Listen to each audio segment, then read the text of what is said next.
18 de febrero. San Flaviano, patriarca de Constantinopla y mártir. Año 449. Acababa de morir San Proclo, obispo preclaro de la bella ciudad de Constantinopla, cuando el ambicioso Crisafio, sirviéndose de su cargo de camarero mayor del emperador, y que de hecho gobernaba el imperio desde hacía 5 años con grave perjuicio de Teodosio el joven, pretendió que ocupara aquella sede episcopal el archimandrita Eutiques, su padrino de pila. Pero a Dios gracias, no quiso el cielo que prevaleciera tal proyecto, pues este indigno religioso estaba ya en el borde del precipicio, en el que se precipitó al incurrir en la herejía que debía hacerle tristemente célebre. No procedieron del mismo modo el clero y el pueblo fiel, jueces más imparciales y ecuánimes, cuyos sufragios recayeron en favor de Flaviano, venerable sacerdote encargado de la conservación de las reliquias y vasos sagrados de la iglesia catedral. De la vida de Flaviano no conocemos nada anterior a su episcopado. Toda su historia corresponde, pues, a 3 años, desde julio del año 446, época de su consagración, hasta agosto del 449, fecha de su muerte. Pero los elogios que se le tributan y su invicta conducta ante los perseguidores de la Iglesia nos dicen bastante cuán bien preparado estaba a la delicada misión que Dios le confiaba. El obispo Teodoreto, otro esforzado campeón de la fe, le compara a una antorcha dada por Dios a su Iglesia para trocar en luz esplendorosa las tinieblas que envolvían por entonces al universo. El historiador San Teófano le llama hombre colmado de virtud, en quien todo contribuye al lustre del misterio sagrado. Finalmente, el Papa San León Magno, amigo suyo, atribuye la corona del martirio a su singular modestia y profunda humildad. Un obispo que no agrada a un ministro. La designación de Flaviano a la silla episcopal, hecha a despecho de Crisafio y contra su candidato preferido, exasperó al camarero mayor, que desde aquel momento miró al obispo con aversión y no perdonó medio alguno para desacreditarle. No tardó en lograrlo, indisponiéndole también con el emperador. Al día siguiente de su consagración, envióle el intrigante ministro un emisario con encargo de recoger los regalos que los recién elegidos tenían costumbre de ofrecer al soberano. El obispo envió frutas y pasteles que él mismo había bendecido. Su ofrenda fue rechazada por Crisafio, que mandó decir a Flaviano por medio de su emisario: «El emperador necesita oro y no pan». Pero la respuesta del prelado fue muy valiente: «Los bienes de la iglesia pertenecen a los pobres. Si el emperador quiere un recuerdo de mi consagración, le mandaré los vasos sagrados que sirvieron para los divinos misterios, que los haga fundir si le parece». Irritado el ministro por tal respuesta, decide tomar sonada venganza, pero juzga prudente aplazarlo para mejor ocasión. Otro día, queriendo alejar de la corte a Santa Pulqueria, hermana del débil soberano y protectora del virtuoso prelado, el intrigante ministro intimó a San Flaviano que ordenase a Pulqueria de diaconisa. Ante la imposibilidad material de oponer una negativa, el obispo informó secretamente a la princesa que le impidiese la entrada a su casa. «Porque me vería forzado», le dice, «a hacer una cosa muy desagradable para vos». La princesa comprendió el alcance de su advertencia y se retiró a un palacio imperial en el que se entregó al más severo retiro.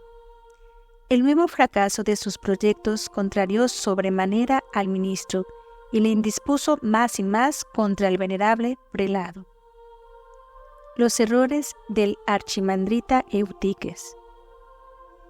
Mientras se desarrollaban estos sucesos en la corte, fuera de ella nuevas y animadas controversias teológicas preocupaban a todos los espíritus. Algunos, movidos más por sentimiento de vanidad que por celo de la verdad y de la verdadera ciencia, se lanzaron a refutar las proposiciones erróneas de Nestorio, que ya el concilio de Éfeso había condenado en 431 y que rechazó siempre el pueblo de Constantinopla. Este celo indiscreto arrastraría a los doctores inoportunos a errores lamentables. Entre estos doctores se hallaba el célebre Eutiques. En su gran monasterio, habitado por más de 300 monjes que vivían bajo su dirección, disertaba prolijamente sobre las cuestiones más difíciles de teología.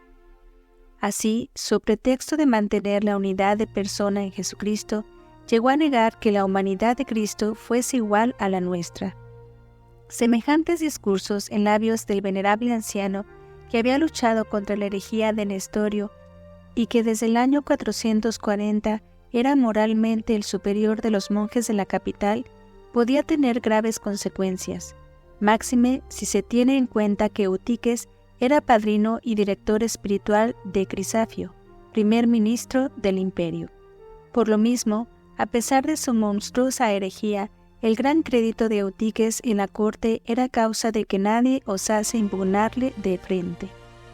No obstante, el obispo de Ciro, en la Alta Siria, Teodoreto, el hombre más sabio de su tiempo, tuvo el valor de responderle con brío y en un libro publicado en 447 refutó los errores del archimandrita bizantino. Esto bastó para que la corte tomara abiertamente la defensa de Eutiques y promulgara disposiciones atentatorias a la libertad de la Iglesia. San Flaviano, obligado por su cargo oficial a observar la más estricta prudencia, esperaba ocasión favorable para intervenir, la cual no tardó en presentarse. Por aquellos días se hallaba de paso en Constantinopla Eusebio, obispo de Dorilea, hoy Esquicheir, en Asia Menor, el mismo que siendo todavía un simple seglar, había desenmascarado la herejía del patriarca Nestorio y conseguido que fuera depuesto de su silla. Este prelado, muy instruido y celoso defensor de todo lo referente a la fe, estaba unido por antigua amistad con el archimandrita Eutiques.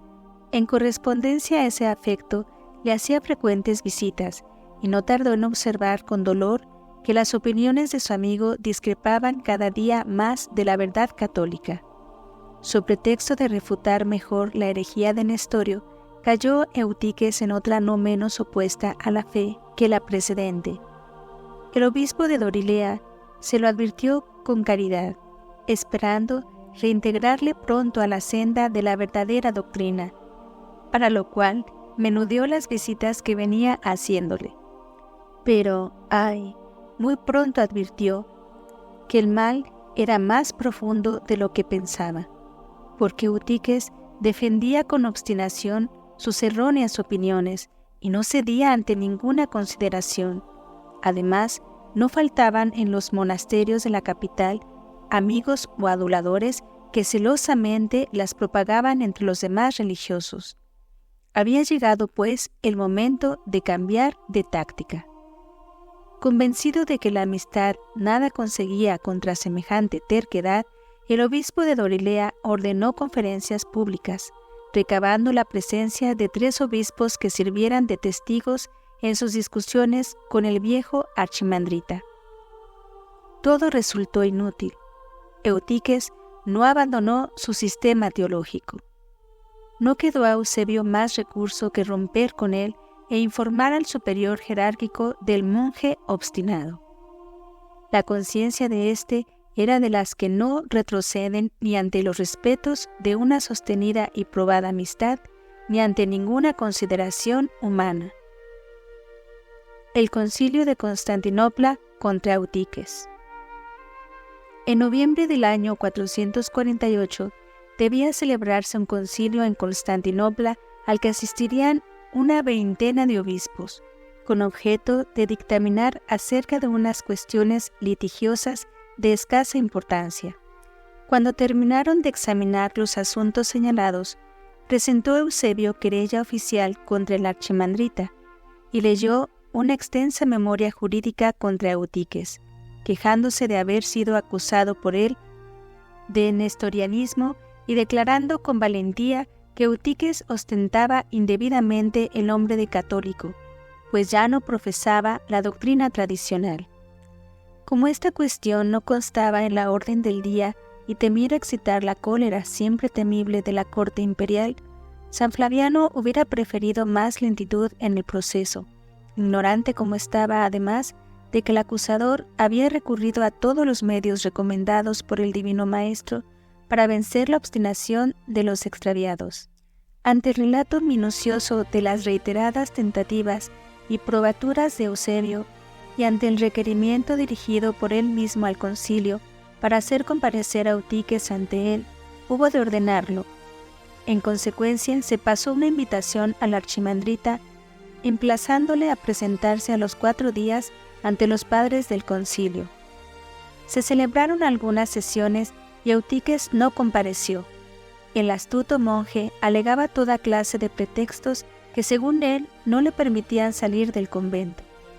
El voto de reclusión perpetua que le obligaba a quedar confinado en casa, su edad avanzada, una fiebre violenta que día y noche le impedía conciliar el sueño, etcétera, etcétera. Por fin, transcurridos 14 días en visitas, discusiones y negativas absolutas o condicionales, y ante la firme voluntad del concilio de excluirle de la comunión de la Iglesia si no se presentaba, el acusado decidióse a comparecer. Pero no iba solo. Al hacer su entrada el 22 de noviembre de 448 en la sala conciliar, dejaba a la puerta multitud de funcionarios, soldados, monjes y siervos del prefecto del pretorio, gente toda ella adicta que se presentó a formar su escolta. Además, un alto funcionario de la corte tenía encargo, por orden del emperador, de asistir a los debates.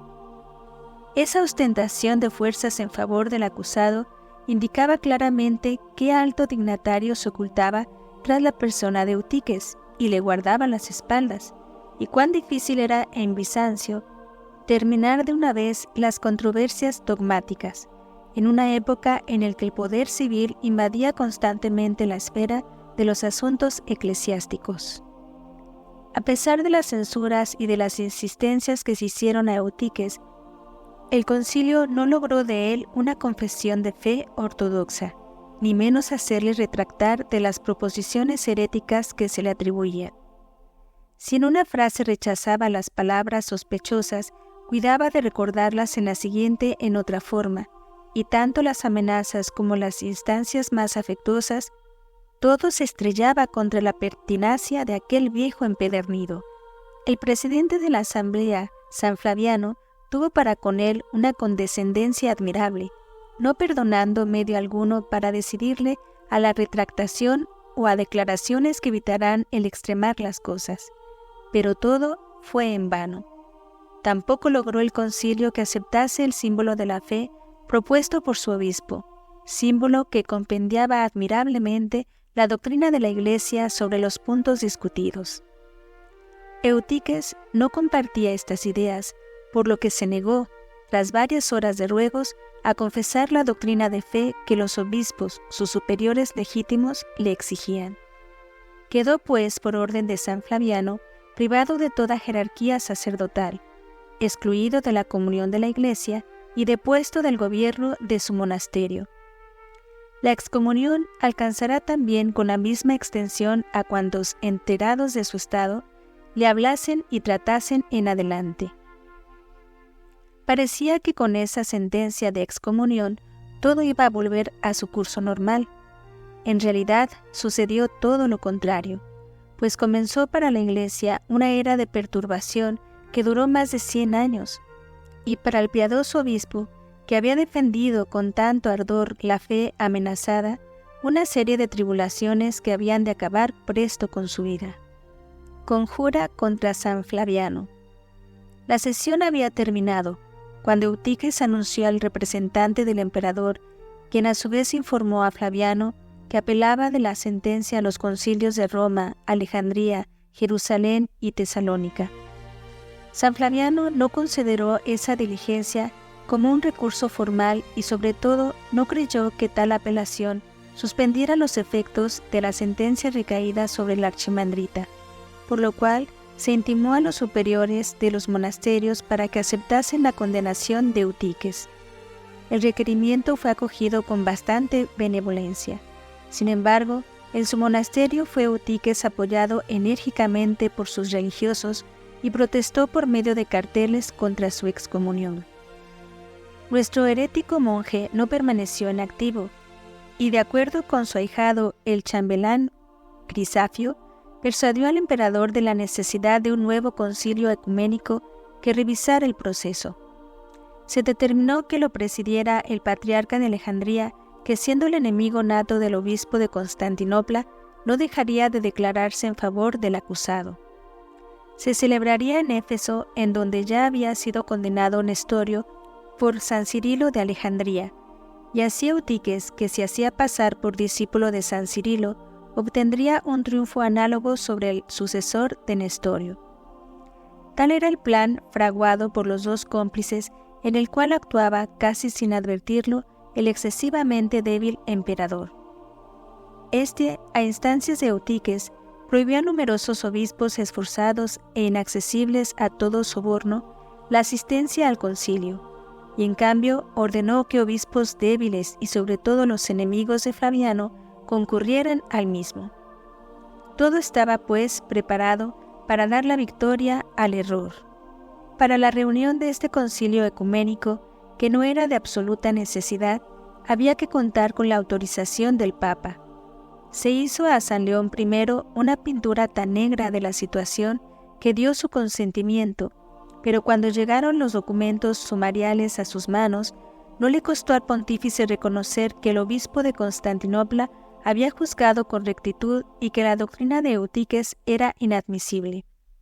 Mas por amor a la paz, autorizó la celebración del concilio de Éfeso, a condición de que la asamblea fuera presidida por sus legados, a cuyo efecto remitió las oportunas letras apostólicas al emperador, a Flaviano, al concilio y a los monjes.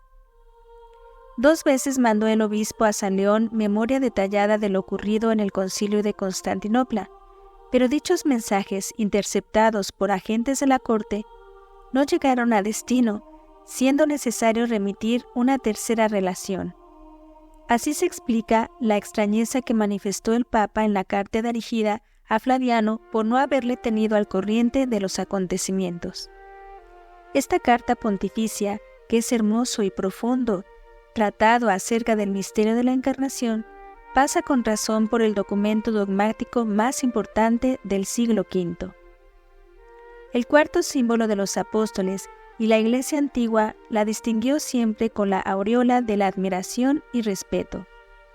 Ahora bien, dicha carta no es más que el desarrollo del pensamiento del mismo Flaviano, que tuvo que precisar aún semanas antes de la apertura del concilio en una profesión de fe que le exigió el gobierno imperial. La tirantez entre la corte y el obispo de Constantinopla era cada vez más notoria.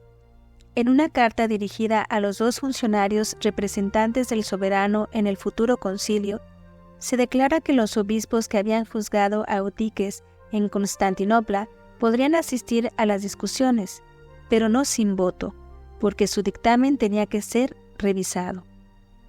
En su carta al concilio, el emperador dice que había suplicado repetidas veces a Flaviano que pusiera término al conflicto, y que el obispo no había querido echar en olvido este enojoso asunto, por lo cual el soberano juzgó indispensable la reunión de un concilio general que examinase cuanto se había hecho en el referido asunto.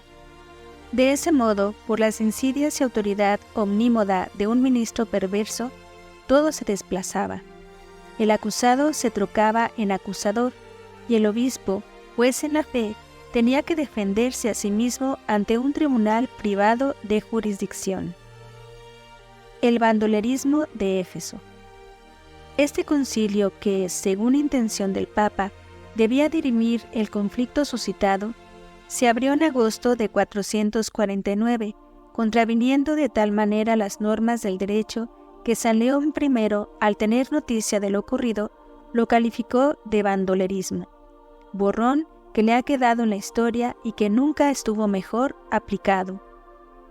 En primer lugar, no se otorgó a los legados de la Santa Sede la presencia de la asamblea que le correspondía de derecho y que el Papa había reivindicado para ellos. Las cartas de San León, en que condenaba la doctrina de Eutiques y al mismo archimandrita si no se retractaba, no fueron leídas. Es más, se trató con todo empeño de rehabilitar enseguida a Eutiques y de destruir a los obispos Flaviano y Eusebio de Dorilea y a cuantos habían combatido al archimandrita. El heresiarca, introducido en el concilio, triunfaba. Su profesión de fe fue solemnemente aprobada como la única católica, y se vio restablecido en su dignidad de sacerdote y en su cargo de superior. Absuelto ya el acusado, no quedaba más que condenar a los jueces, lo cual se alcanzó con suma habilidad. Al efecto, se dio lectura a unas disposiciones del anterior concilio de Éfeso, según las cuales no se podía enseñar, bajo pena de deposición, más símbolo que el de Nicea, y todos suscribieron el documento. Entonces, los partidarios de Eutiques declararon que Flaviano y Eusebio, con sus fórmulas de las dos naturalezas en Jesucristo, habían contravenido a esta regla y merecido la deposición. En todo ese proceso se transcluía una marcada mala fe, una intencionada confusión del símbolo litúrgico con las ampliaciones teológicas que las controversias imponían en el curso de los tiempos. Si se hubiese admitido semejante doctrina, los apologistas cristianos y los teólogos no habrían podido defender jamás la verdad. Los obispos sinceramente ortodoxos protestaron ante semejante interpretación y suplicaron al presidente Dioscoro, patriarca de Alejandría, que no diese curso a tales proyectos. Este fingió entonces ver una amenaza para su vida en la actitud de los demandantes y ordenó a los soldados que custodiaban la puerta que penetraran en la sala conciliar, lo cual ejecutaron inmediatamente trayendo cadenas para los recalcitrantes. Deposición y muerte de San Flaviano. Era el triunfo de la fuerza sobre la justicia y la razón. Algunos miembros de la asamblea consiguieron evadirse, y otros, algo maltratados, pudieron regresar a sus sedes. Pero los que quedaron hubieron de firmar de grado o por fuerza un pliego en blanco, en el que luego se extendió la condenación y deposición de Flaviano. Este, que había conservado hasta entonces una gran serenidad, a vista de los soldados, buscó un amparo en el altar, haciéndose fuertemente a él, pero los soldados le rodearon, se opusieron a sus intentos y trataron de arrastrarle fuera de la iglesia. Empujáronle bárbaramente y le hirieron sin piedad entre gritos y amenazas de muerte, pero, aunque no sin gran trabajo, logró librarse de sus manos. Apresuróse a redactar para el Papa un informe que se entregó a los legados. Más tarde se añadió que el mismo Dioscoro y los de su séquito se habían lanzado contra él con tales excesos que le dejaron medio muerto. Es difícil hoy día precisar lo que ocurrió en ese momento. Lo innegable es que a consecuencia de las brutalidades cometidas en la persona de Flaviano, éste murió pocos días después, probablemente el 11 de agosto, cerca de Sardes, en Ipaepa o Epipo, hoy Tapo, camino del destierro, y que la Iglesia siempre le ha considerado como mártir. No quedó sin castigo tan execrable maldad. La justicia de Dios no tardó mucho tiempo en poner a cada uno en su lugar. El emperador Teodosio abrió los ojos, vio al fin la iniquidad de su cortesano Crisafio, a quien condenó a muerte en castigo de sus enormes delitos. Eutiques fue desterrado. Dioscoro fue echado ignominiosamente de su silla. El mismo emperador reconoció sus pasadas debilidades y murió poco después en 450. 2 años después del bandolerismo de Éfeso, en 451, el Concilio General de Calcedonia, después de haber condenado a los homicidas del Santo Patriarca de Constantinopla, rehabilitó su memoria y lo inscribió en el catálogo de los santos. Finalmente, Gracias a la solicitud de la emperatriz Santa Pulqueria, los sagrados restos del denodado campeón de la fe fueron llevados a Constantinopla y depositados con todo honor junto a las reliquias de San Juan Crisóstomo, en la Basílica de los Santos Apóstoles. Desde allí, algunos fragmentos fueron llevados a diversas iglesias de Italia. Su fiesta ha sido fijada en el 18 de febrero desde el siglo IV.